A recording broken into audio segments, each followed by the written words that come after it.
Emil, shpesh jeni një nga njerëzit kritik për pazarin në qendër të Gjirokastrës. Si e shikoni ju këtë vetë, pasi ju keni qenë kritik jo vetëm në rrjetet sociale, por në çdo lloj projekti dhe programi që ka pas Bashkia e Gjirokastrës?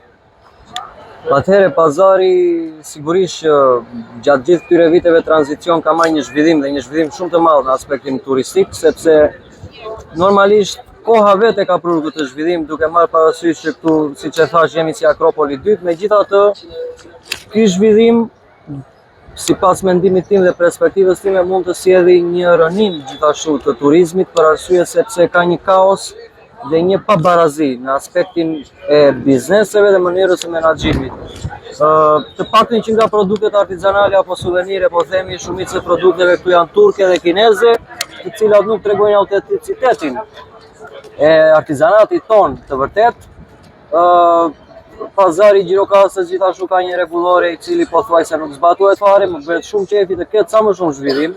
Dhe zhvillimi duke u rritur do të vijë për arsye se bota sa vete po shtohet, nuk po vete sa po zvogëlohet. Por turistët që vinë këtu, shpeshherë personalisht dhe që i kam pyetur vetë në mënyra se si e shikojnë mënyrën infrastrukturore dhe të funksionimit, dalin të mërzitur dhe të pakënaqur nga qyteti i Gjirokastrës. Ekziston një problem shumë i madh për turizmin e Gjirokastrës, të cilën për mendimin tim përsëri fajin e ka prapë bashkia apo ajo që menaxhon turizmin për arsye se këtu vinë kryesisht pleq.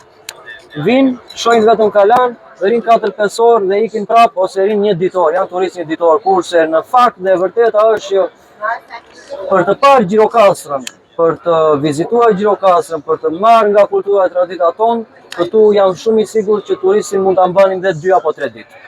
Turizmi në Gjirokastrë nuk është 365 ditë, por është 3 muaj për atë punë, pavarësisht propagandës si bet apo 4-5 muaj po themi.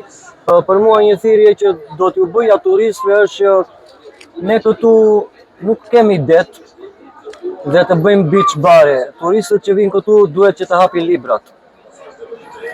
Të njohin rrugët, të njohin kulturën tonë, trashëgiminë kulturore, traditat tona, sepse vetë turizmi që ne kemi është turizëm kulturor, trashëgimor dhe turizëm në aspektin arkitekturor më së shumti se sa Maldive apo Saranda apo turizëm i çështjes qefit apo kënaqësisë, po them.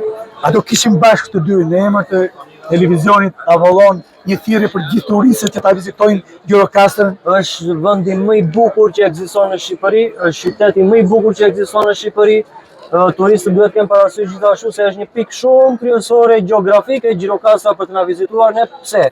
Jemi 30 minuta larg me detin, jemi 30 minuta larg me shtetin kufitar Greqin, jemi 30 minuta larg me liqenin, 30 minuta larg me malin, 30 minuta larg me lumin, 30 minuta larg me fushën. Pra, një turist që vjen këtu, përveç bukurive natyrore dhe mrekullisë së qytetit të Gjirokastrës, është shumë i afërt dhe i qasur dhe me të gjitha vendet e tjera rreth e rrotull. Duhet që të Gjirokastra të ketë arteria kryesore e shpërndarjes së turizmit për mendimin tim.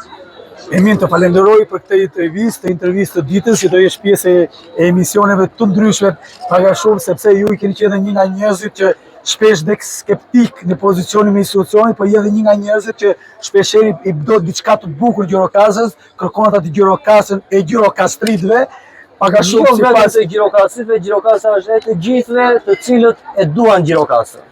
Të falenderoj që ishe në këtë intervistë ka gjatë me mua. Shumë faleminderit juve.